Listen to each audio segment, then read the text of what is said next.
Bonjour à tous et bienvenue dans cette nouvelle vidéo de mon défi une vidéo par jour pendant 30 jours pendant que je suis au Royaume-Uni et en Irlande. Aujourd'hui, j'ai décidé de partager avec vous quelques réflexions sur la place de l'instinct et des règles de composition et des réglages plus techniques en photographie parce que souvent je me rends compte que même si la question n'est pas forcément exprimée très clairement chez les débutants, il y a un moment vous vous demandez, mais alors pourquoi il y a des photos qui ne suivent pas les règles de composition que j'ai apprises et pourtant qui fonctionnent quand même,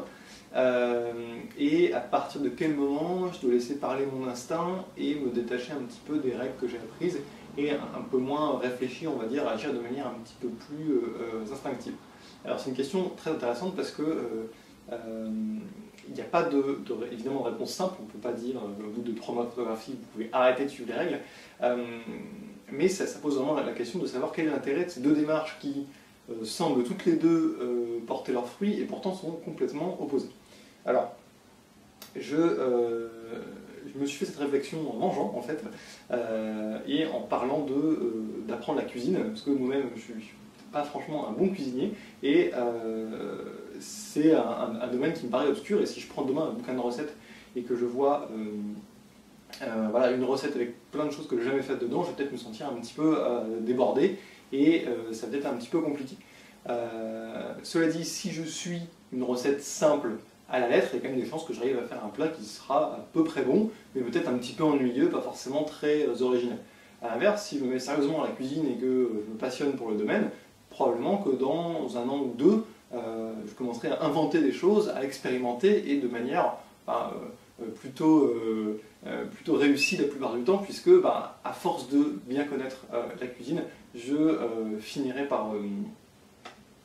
avoir un petit peu l'instinct, on va dire, et savoir un petit peu d'avance ce qui ne fonctionnera pas du tout et ce qui pourrait bien fonctionner. Et bien en photo c'est un petit peu pareil, je pense qu'on est au départ obligé de se fier à des règles, notamment des règles de composition,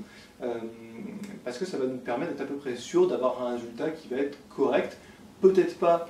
extrêmement original, mais en tout cas qui va quand même donner une bonne photo et qui va toujours donner mieux que de ne pas suivre de règles du tout. C'est-à-dire que moi, si demain je me mets complètement à inventer une recette en partant de zéro en cuisine, ce sera probablement moins bon que ce que je ferai en suivant une recette à la lettre, même une recette toute simple et pas très originale.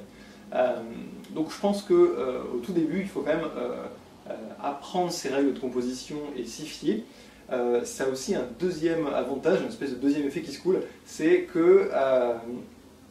ça vous apprend à faire attention à la composition. C'est-à-dire que si vous suivez des règles de photographie, si vous suivez la règle des tiers, vous êtes obligé de penser votre composition. C'est-à-dire que vous devez réfléchir quand vous prenez la prise de vue, essayer de positionner à peu près au tiers, éventuellement bouger autour de votre sujet pour que ça corresponde mieux à la règle. Bref, vous êtes obligé de réfléchir à votre composition. Et on va dire que ça crée une habitude saine qui essaie de réfléchir à sa composition et qui un jour vous servira quand vous y réfléchirez de manière plus instinctive. C'est-à-dire que vous réfléchirez toujours à votre composition, mais sans forcément penser en termes de règles, simplement en pensant en termes d'équilibre des éléments dans l'image entre eux. Donc voilà, vous avez le ciel et le sol, vous avez un lac dans l'image, vous avez un sujet humain, et vous allez vous demander où le positionner. Et ça ne va pas toujours avec la règle des tiers forcément, parfois vous allez vouloir complètement centrer les choses, mais en tout cas vous allez réfléchir en termes d'équilibre de manière un peu plus instinctive, mais vous allez là encore réfléchir à la composition. C'est finalement la même démarche, simplement elle sera plus libre, moins contrainte par les règles, et je pense qu'il faut d'abord en passer par le respect de ces règles pour y arriver. Alors pour ce qui est des réglages de l'appareil photo, c'est un petit peu différent parce qu'il y a beaucoup moins la place pour l'instinct finalement. Il faut juste apprendre à se détacher du mythe des réglages parfaits, c'est-à-dire que vous avez effectivement des réglages qui vont mieux fonctionner que d'autres pour avoir tel ou tel résultat. Si vous êtes en paysage et que vous avez envie d'une grande profondeur de champ, si vous photographiez avec une faible ouverture, si vous photographiez avec une grande ouverture, c'est-à-dire un petit chiffre d'ouverture, eh bien vous allez sans doute avoir une image qui ne sera pas entièrement nette et donc le résultat ne correspondra pas à ce que vous voulez. Mais une fois que vous savez ça, il est vrai que dans la plupart des situations, photographier à f11 ou f13 ne changera pas grand-chose au résultat final, voire rien du tout.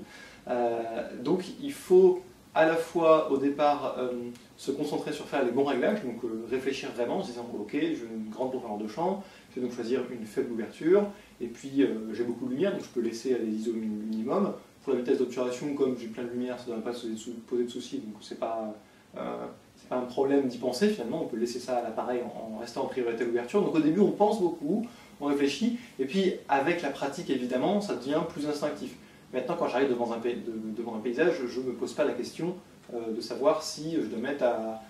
fuite F11,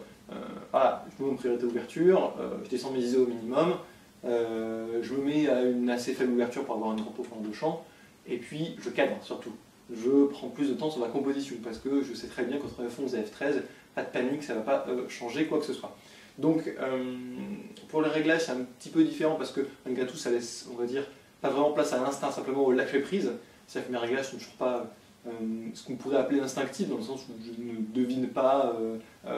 quelque chose vraiment de manière peu rationnelle. Les réglages restent très rationnels. Je veux une grande profondeur de champ, je prends une petite ouverture, c'est une conséquence très simple. Par contre, je lâche prise sur la précision, c'est-à-dire que j'ai pas besoin, dans la très grande majorité des situations, de régler mon ouverture au tiers de diaphragme près, parce que ça ne change pas grand-chose.